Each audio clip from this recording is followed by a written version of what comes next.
All right, the gate tonight was 10,752,296. It's the highest gate for an indoor arena in the history of the continent. Attendance was 18,168. Total sellout. Bonuses of the night. Fight of the night went to Cap and Dos Santos. Performance of the night went to Tafa and Strickland. And one thing that I really want to point out, and somebody that I really want to thank, is the Premier, who got us back down here, and good to be back in Sydney. Thanks to him for all his hard work and love of the sport. How fucking crazy is this game? How crazy is this game? It's one of those ones where you just sit here for like the next week going, what the fuck happened there? You know? 23 years. When I'm looking at the internet and reading all the bullshit and all these people that think they know about fighting, and I'm not fucking sitting here acting like this is what I thought was gonna happen here tonight. But what do I always say? Never judge a fight until it happens. You never know what the hell is gonna happen in this batshit nutty sport.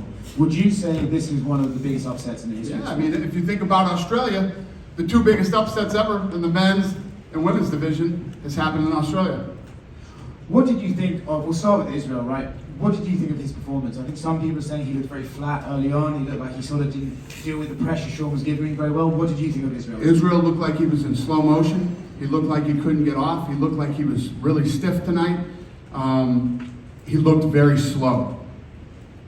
Do you think that could be, you know, we always talk about his activity, but maybe there's something to be said that he may be overtrained at this point and maybe needs some time off? Or do you think it's just, hey, sometimes you have a bad night? Only Israel knows what's going on. I'm very curious to see what he says at this press conference tonight. You know, there are a million things that could go wrong. Some days you wake up and it's just not there, man. You just don't, it's not there. He looked bone dry when he came out tonight, standing up really tall, looked very slow, looked like he couldn't get off at all. Even in the fifth round, when everybody knew he needed a knockout to win the fight, there was no sense of urgency to try to finish the fight. So I don't know if he's hurt, if he's, or he's just, you know, tonight's that night. Yeah. Did you speak to him in the cage at all? What's that? Did you speak? Yeah. I said, you okay? He said, I'll talk to you later.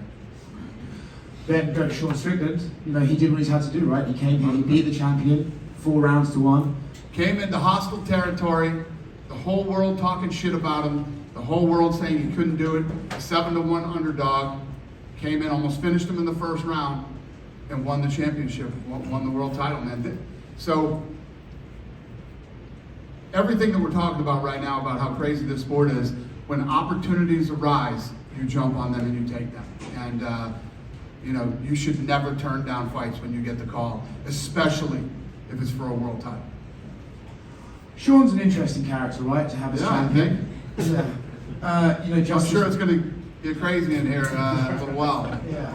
Just this week we had the thing with the fan, and I know that he was kind of exaggerating as he does, but do you need to say, like, look, if you're going to be our promotions champion, can you cut some of that out, or do you just think, well, let's just see what happens? You know the answer to this question. Listen, we put this guy in this spot, and you know, there was no, holy shit, we didn't know this was going to happen going into this. You know, who the hell knows what's going to happen in here in 15, 20, 30 minutes whenever he gets in here. So it is what it is.